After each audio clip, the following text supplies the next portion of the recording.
தமிழ்நாடு சமூக நீதியின் நாற்றங்கால் என்றும் விளைநிலம் என்றும் திமுக அரசு தொடர்ந்து கூறி வரும் நிலையில தாழ்த்தப்பட்ட மக்களோட நடமாட்டத்தை தடுக்கக்கூடிய வகையில திருவாரூர் மாவட்டம் வலங்கைமானில் தடுப்பு சுவர் கட்டப்பட்டிருக்கு. அதை பற்றி பார்க்கலாம்.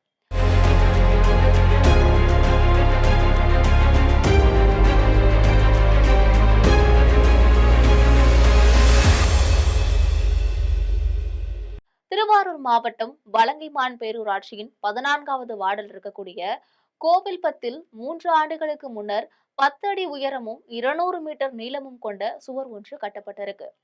ரியல் எஸ்டேட் உரிமையாளர் ஒருவர் இந்த சுவரை கட்டியிருக்காரு. கோவில்பத்திலும் அதை அடுத்திருக்கக்கூடிய பாதிரிபுரத்திலும் சேர்த்து தாழ்த்தப்பட்ட வகுப்பை சேர்ந்த 1000க்கும் மேற்பட்ட குடும்பங்கள் வசித்து வருகின்றன.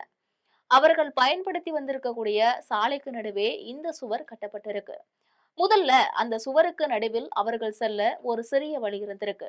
ஆனால் இப்போது அதுவும் மூடப்பட்டிருக்கிறதுனால அங்கு வாழக்கூடிய தாழ்த்தப்பட்ட சமுதாயத்தை சேர்ந்த மக்கள் தங்கள் அன்றாட தேவைகளுக்காக 1 கிலோமீட்டர் தூரம் சுற்றி செல்ல வேண்டியிருக்கு.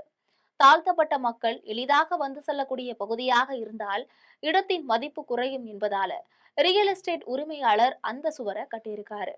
அதனால அதை தீண்டாமை சுவராகவே பார்ப்பதாக அங்க இருக்கக்கூடிய மக்கள் குற்றம் சாட்டுகின்றனர். இந்த சுவர் கட்டப்பட்டதுல சாதி அடிப்படையிலான பாகுபாடு இருப்பதாகவும், பள்ளிகள், வேலை செய்யக்கூடிய இடங்கள் மற்றும் பொது வசதிகளுக்கான அணுகலை தடுத்து விட்டதாகவும் தாழ்த்தப்பட்ட மக்கள் கூறுகிறாங்க.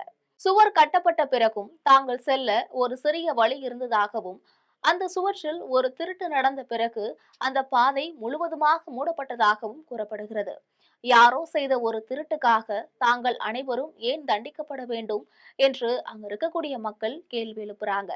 தாழ்த்தப்பட்ட மக்களை பாதிக்கக்கூடிய அந்த சுவரை இடிக்க தேவையான நடவடிக்கைகளை திமுக அரசு எடுக்க வேண்டும் என்று அதிமுக சார்பில் வலியுறுத்தப்பட்டிருக்கு.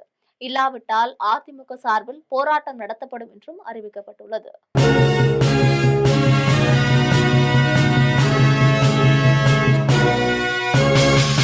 உடனுக்குடன் அப்டேட் தெரிந்து கொள்ள ஜெம் டிவி தமிழ் ஆப்பை இன்ஸ்டால் செய்யவும்.